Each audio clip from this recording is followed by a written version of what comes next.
The well was the last thing my father built before he died. 12 feet of stacked limestone, dry-fitted so tight you couldn't slide a knife between the courses, with a cedar frame he'd cut himself from a tree that came down in the '81 storm. I used to think it was the finest thing on the whole of the Laramie Plain.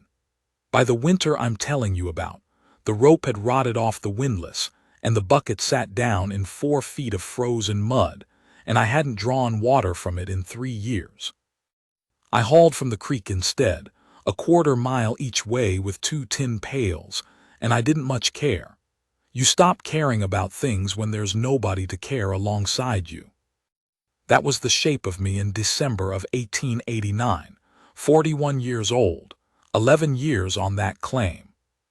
My wife, Rosalie, had been in the ground 6 of them. I won't spend long on Rosalie because that's not what this story is about, and anyway I've carried her long enough that I know how to set her down careful when I need to. What I'll say is this. She was the kind of woman who made a house mean something, and when she went fever the middle of July, fast enough that it still doesn't sit right, the house became 4 walls and a roof. I kept the cattle. I kept the fields. I got up in the morning because the animals needed feeding, and I went to bed at night because there was nothing else to do, and somewhere in between I stopped being a man who had expectations of the world. My nearest neighbor was Ed Calhoun, 7 miles northeast. His wife brought me food that first winter. I ate it because refusing would have been rude. By spring she stopped coming, which was a relief. By the second winter I'd established myself as a man who managed, and people let me alone to do it.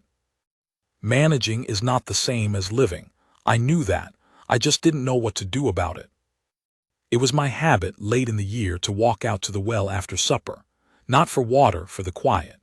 The well sat in a little hollow east of the barn, sheltered from the worst wind by a limestone outcropping, and on clear nights you could see from there all the way to the Medicine Bows, 60 miles out, blue-black and ribbed with snow. I liked looking at things that had been there before me and would be there after. It was its own kind of comfort. Christmas Eve, 1889. Not snowing yet, but the smell of it was there, that particular nothing smell, cold and mineral and very still, that comes before heavy weather. The temperature had dropped hard through the day, and by the time I walked out after supper the mud in the yard had gone board stiff under my boots. I had my sheepskin on and my hat pulled down, and I stood at the lip of that useless well and looked out at the mountains, and I did something I hadn't done in years. I prayed. Not a formal thing. No words I would have said in church, just a kind of asking. A man standing alone on his own ground at 41 years old in the dark before Christmas, talking to whatever was out there, saying, I am tired of being alone. I don't know how to stop it. If there is a way, I'd be grateful for it. Then I felt foolish, and I turned around to go in. I heard the wagon before I saw it. That loose, rattling thunder of a rig moving too fast over frozen ground, a sound that raises every rancher's hair because you know what it means. A horse that's lost its head. Something gone wrong. The road that ran past my place wasn't much, a rutted track connecting the stage route to a string of homesteads further west, but it came within a quarter-mile of the well, and I could see the lantern swinging wild, which told me the driver wasn't holding it. I ran, not thinking.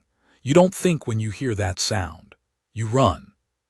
I came up over the rise in time to see the wagon hit a frozen rut and lurch hard right, and someone, come off the bench seat.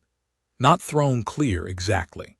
More like the world went sideways and she went with it, sideways too, but her sideways and the wagon's sideways were different sideways, and she landed in the borrow ditch with a sound I felt in my back teeth.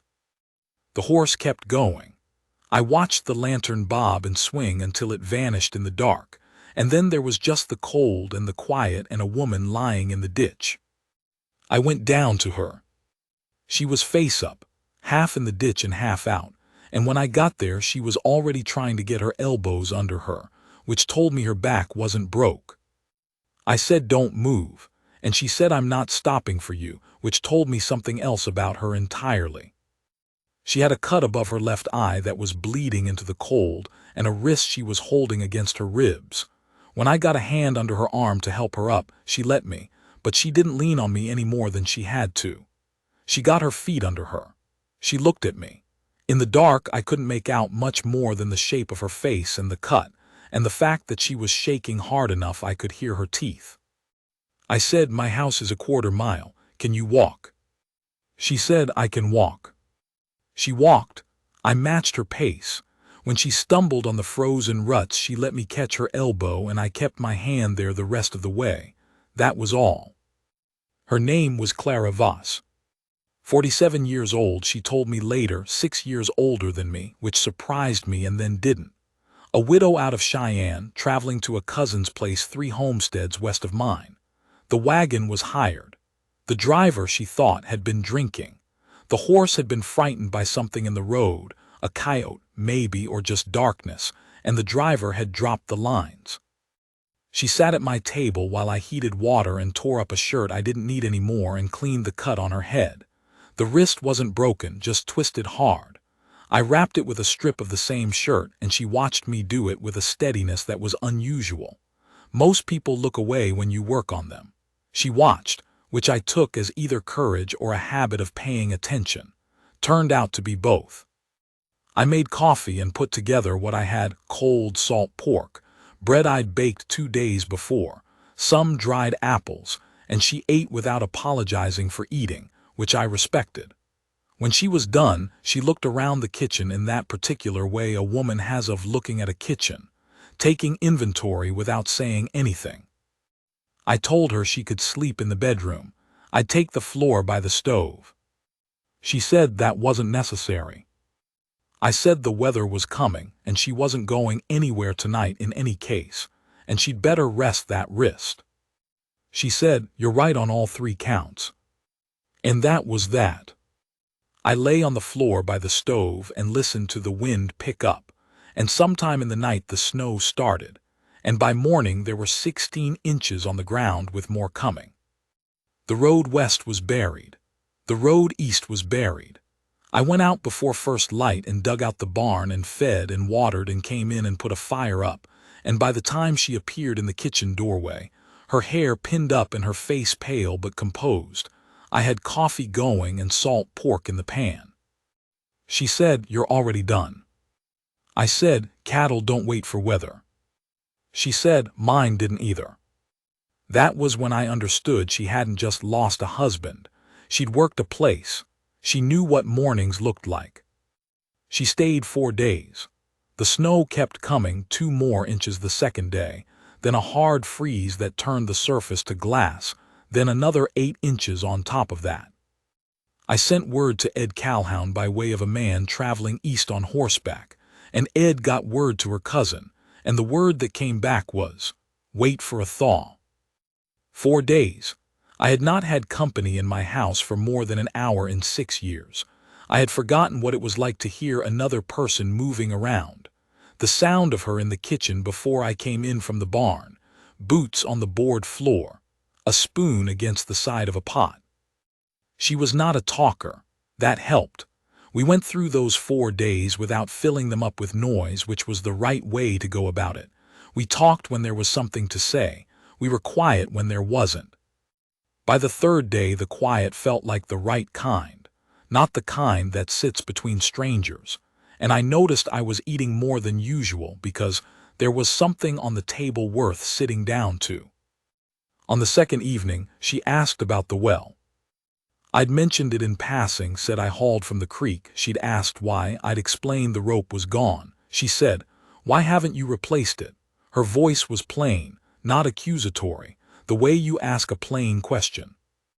I said I didn't see the point. She was quiet a moment. Then she said, "A well is a point. A well means you mean to stay." I didn't have an answer for that. I sat with it through supper and into the evening, and when I went to bed I thought about it more, which was more than I'd thought about anything that wasn't strictly practical in a long while. On the 3rd evening she told me about her husband. Not much. She wasn't a woman who needed to tell you everything, which was a quality I had a particular appreciation for. Just that he'd been a good man, that they'd worked the place together 9 years, that he died of a stroke in the field in August of '87, and she'd held on another year and then sold and moved to Cheyenne because a woman alone on a claim that far out wasn't something the country was set up for. She said, "I don't think that's true of a man alone. A man can hold on." I said, "Holding on isn't the same as having a reason." She looked at me. She had gray eyes, lighter than I'd expected from her coloring, and they were straight and did not flinch. She said, "No, it isn't." That was all, but something moved in the room between us, which I hadn't felt in a room in a long time. The thaw came on the morning of the 4th day, not warm, just warm enough. The cousins sent a man with a sleigh by noon. She was ready. She didn't draw it out. She had her coat on and her bag in her good hand, and she turned at the door and she said, "Thank you, Mr. Aldrin. You were kind." I said, "You're welcome, Mrs. Voss. I hope the wrist heals clean." She went. The sleigh took her west.